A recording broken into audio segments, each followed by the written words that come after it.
Okay. Hi everyone. Welcome to the first episode of A Nightly Tale. I'm your host, Yatra Karki. Growing up in Fairfax County and attending Chantilly High School, I've heard the name Ryan Mcelveen constantly, whether it be through snow day announcements, seeing large crowds gather around him at school events, participating in climate strikes, or his popular social media presence. Today, I'm here with School Board Member at Large, Ryan Mcelveen. Welcome to Chantilly, Mr. Mcelveen. Thank you. I'm very excited to be here. Thank you. I'd like to start off by thanking you for coming today. I can't imagine the traffic all the way from Tyson's. So I'd like to dive right into the questions since that's what the viewers are here for. So what inspired you to pursue a role in the FCPS school board? So I think my desire to give back to FCPS began as a student, and I was back in my high school days at Marshall High School. I was class president, and I was very active in advocacy on issues that were concerning to students. And the first issue that was really probably the pinnacle of my political career was advocating for stall doors in the bathrooms, because at the time in the men's bathrooms there were no stall doors, and it was just it was a major privacy issue. Yeah. And so anyway, I did a petition, and I got a lot of support, and we got the stall doors, and so that was my first political win, and also I think what motivated me to move forward and advocate on other issues. Yeah. So what is being a board member really like, since you have the official things and then you also have a lot of other things that we don't know? Right, so being a school board member is really all-consuming. It's 24/7, I would say, especially in this day and age of social media. Yeah. You get notifications at all hours, and if you're doing your job right, you want to reply to people. And I think it's something, it's every career faces that, but I think more than any other, being a public servant today is very demanding in that respect. We have meetings and public events just about every day of the week, and so it's really a balancing act for me to have my home life, my friends, my day job, as well as being a school board member. That's a lot. Well, and I would just say that our students balance just as many things, so I can relate. Yeah. So what do you do outside of FCPS? You mentioned your job and your family. Right. So I work downtown in Washington, D.C. during the day at the Brookings Institution, which is a think tank. It's for the past 9 years been ranked the best think tank in the world. So there's just a plug there if you're ever interested in going into that field. But at Brookings, I am the Associate Director of the China Center. And as part of that role, I oversee our Center on China Studies in D.C., as well as our center in Beijing, China. So I do a lot of travel for that role, and I'm going back and forth between the U.S. and Asia about once a month. Wow. So do you want to talk about your wife and your daughter? Sure. So my wife is a teacher, actually. Because I'm on the school board, she's not allowed to teach in Fairfax County because I can't be her boss. But she works at Sidwell Friends in Washington, D.C. She's a Chinese teacher. And my daughter, whose name is Sierra, is now 3 years old. She's attending preschool, and she's very talkative. And she is, right now, she speaks more Chinese than English. So it's a very interesting time at home. Yeah. So why is education and being a part of the school board important for you? I think that first and foremost, being on the school board is a very unique position, because it's the position that is closest to the people, in terms of elected offices, right? Some could say it's at the bottom of the totem pole, but it also makes the biggest difference in people's lives, because students rely on us to make sure that we have policies that support them. Teachers rely on us to ensure that they have salaries to do their jobs, and it's something that impacts just about every family in society. And education is, I think, the bedrock of our society, and it's what's most important when it comes to democratic government, making sure that students have the knowledge to be participants in society. And that's something that Thomas Jefferson spoke about, several centuries ago, and it rings true today. And it's why public education remains such an important part of our society. I completely agree. And because you're so involved with the community and that you've gone to climate strikes to support students, what are your thoughts on climate change? And are there any plans you're going to implement to combat climate change for FCPS? Yes, so there is a climate protest very imminent, and I will be speaking at that. And this is an issue that all of our elected officials need to treat as the top priority. And certainly that is currently not the case, and I'm so proud of our students, and especially for bringing that issue to the fore.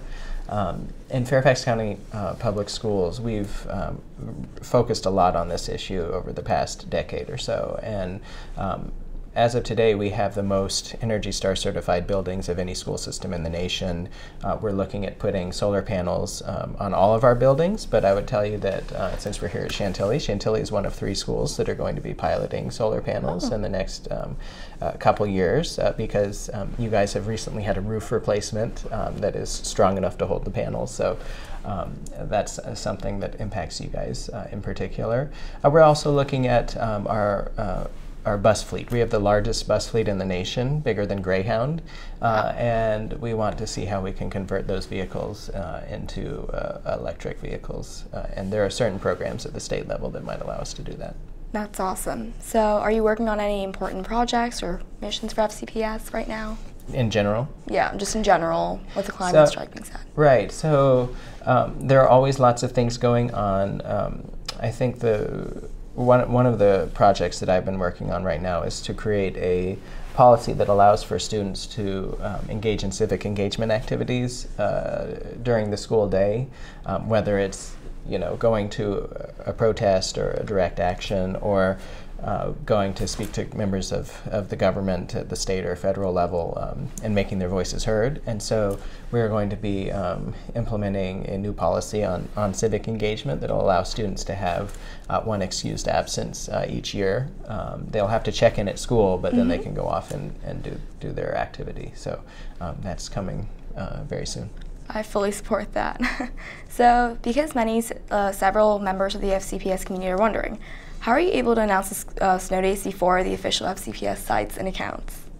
So this is it's a good question. It goes back several years to 2013, where I sent out a random tweet just saying that our board meeting was going to be canceled the next day because of snow, and as school would also be canceled. And I didn't think anything of it, but it happened to be 40 minutes before the official announcement, and students were able to search on Twitter and find that tweet, and very quickly I became a meme, and I have had to live up to that meme ever since and push out the message. And I think as someone who went to school in FCPS and had to wait for the snow day message to crawl across the bottom of Red Apple 21 on TV, I know the importance of that communication, and that's certainly something that I've sought to do as a school board member, is increase the communication between students and officials. Yeah.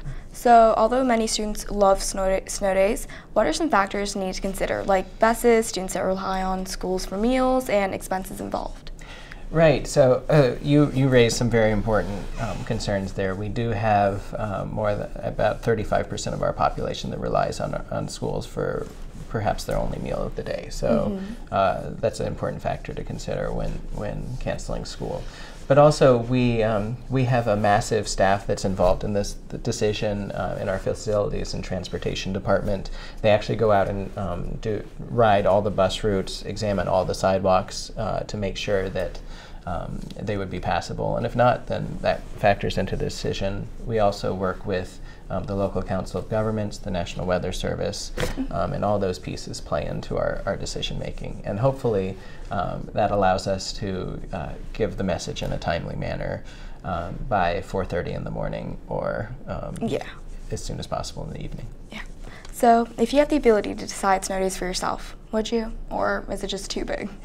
I think it's a very stressful process, and it's not something I would wish upon anyone, because even as the messenger, I get a lot of hate, and I also get a lot of love. But it's a demanding decision because so many people's lives and safety rely on that decision. Yeah. So now that we've gotten the serious questions of getting to know you done, we're gonna play a fun game called 10 Questions with Ryan Mcelveen, which, would allow for the students to get to know you better on a more personal level.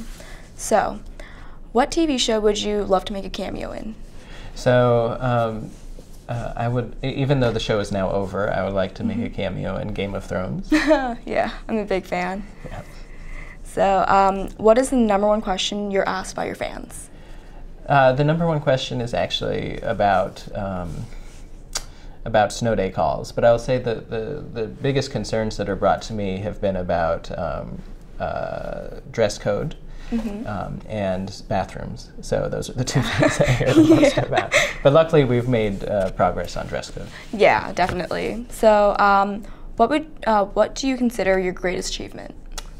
So I talked about bathrooms earlier, but I think during my time on the school board, I've really focused on bringing healthier and fresher food to our schools. And so in the coming year, we will have salad bars in every single elementary school.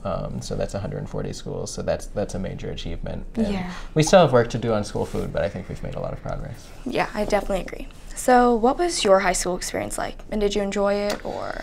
Right, so as I said, I was class president, but that certainly did not mean I was like in the popular crowd. I was definitely a nerd, and I remain a nerd today. So, I would just say that, embrace yourself, and, you will go far. Yeah, that's some really nice quotes. So, what do you think gets better with age? Definitely hair. Yeah. So I will say I had a full head of hair in high school, and 15 years later, it's disappeared. But that's okay. Yeah. Who in your life has influenced you the most, or had the greatest impact? So that's a good question. I think my family, certainly. My dad is currently a teacher. He's had many careers. He works at Kilmer Middle School. He's currently 80 years old, and he's still in the classroom, so that's an inspiration to me. Yeah. What is your favorite characteristic about yourself? Oh, geez. My favorite characteristic about myself. I think I am, I'm a very emotional person, and I think a lot of times society says that men shouldn't be emotional, and I think that's something that all of us should embrace. All of us have feelings, and we need to take those into account. I completely agree. If you were having lunch with the Queen of England, what would you most want to discuss? So I am currently watching The Crown. I'm kind of trying to catch up for many seasons, and I think what's fascinating to me is that she got to where the Queen of England is, and without much formal training and education. And I'd love to hear just about her education experiences and what she wishes she had learned before becoming the Queen. Yeah. So what is the craziest nickname someone has given you? So in college, I was known as White Tiger, and I was actually a pretty big activist in my college years at the University of Virginia, and I think that nickname shows that I was a very ferocious advocate. Yeah. So do you have any advice for your audience? My advice is that, as you go through life, you should always do what interests you, but also what you're passionate about, even if it means going off doing something and not being successful at it. At the end of your life, you want to be able to say that you tried everything you can and you tried to make a difference in people's lives. Yeah, so that's all the questions we have for today. Thank you so much for coming to the first ever Nightly Tale podcast. We appreciate the time and effort, and we'll see you guys next time. Bye.